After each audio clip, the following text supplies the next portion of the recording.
કલાજાના લગ્નમાં એવું તો શું હતું કે રાતે ડીજે માં ડિસ્કો કરવાને બદલે ફોડવા પડ્યા માટલા. તો સૌથી પહેલા તો તમે પાર્ટ 1 નો જોયો તો પેલા પાર્ટ 1 જોઈ આવજો, કારણ કે ત્યાં સુધી તમને આમાં ટપાઈ નહીં પડે ને તમને મજા નહીં આવે. અચ્છા. કાલે આપણે વરાજાને મઢની વાડીમાં લાયા હતા જમવાને, બેહારી દીધો ખૂણચી ઉપર. ગામમાં બે ત્રણ આવો તો હોય તે જેને ફોટો પાડવાનો બહુ શોખ હોય. ફાઇનલી લઈ લીધું આપણે બાઉલ ને ભરી નાખી ધીમે ધીમે પૂરીઓ. પૂરીનું બાઉલ ભરીને થઈ ગયા કાઉન્ટરે દેવા માટે હાલતા, ને આ બાજુ મહેમાન તો ઘણા બધા આવી ગયા હતા. આ બાજુ શાયર આવી ગયો તો મહેમાન ભાઈ એને જામુ દેવો પડે ને કોઈ ફોટો. એની બાજુમાં બેઠો તો સુમિત ને સુમિત આરે ફોટો પડવાનો બદલે સીધું જામુ દઈ દીધું મોઢામાં. જામુની ડીશ પકડી હતી પરવીનભાઈ ને, બાજુમાં પકડી હતી અજયભાઈ તલવાર ને. આપણે એમણામ રખડતા હતા. અચ્છા. માન કરીને આવી ગયો જમવાનો વારો, લઈ લીધી ડીશ ને લીધું થોડુંક શ્રીખંડ ને બે જામુ ને આ બાજુ નાખી દીધી અતુલભાઈ બે ત્રણ પૂરીઓ. मौसम तो ऐसा लग रहा है दिल गार्डन गार्डन हो रहा है.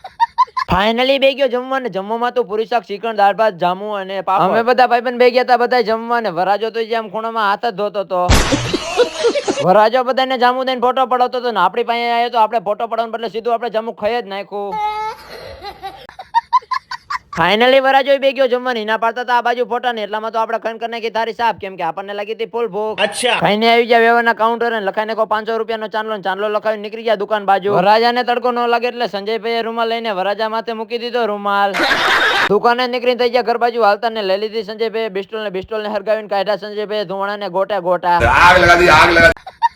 જાજુ બધું કવાઈ ગયું તું, પેટ થઈ ગયું તું ફૂલ, તો ઘરે આવીને સીધો પડ્યો આડો. આ બાજુ અજયભાઈ ગણપતિના દીવામાં ઘી નાખતા હતા, કેમ કે જટ એમના ઘરે આવે ને. હવે ડીજે માં ડિસ્કો કરવા બદલે માટલા શું લેવા પડે ને એ તમારે જોવું તો પાર્ટ 3 માં બતાવીશ. તો પાર્ટ 3 જોવા માટે તમારા ભાઈને ફોલો જરૂર કરી લેજો.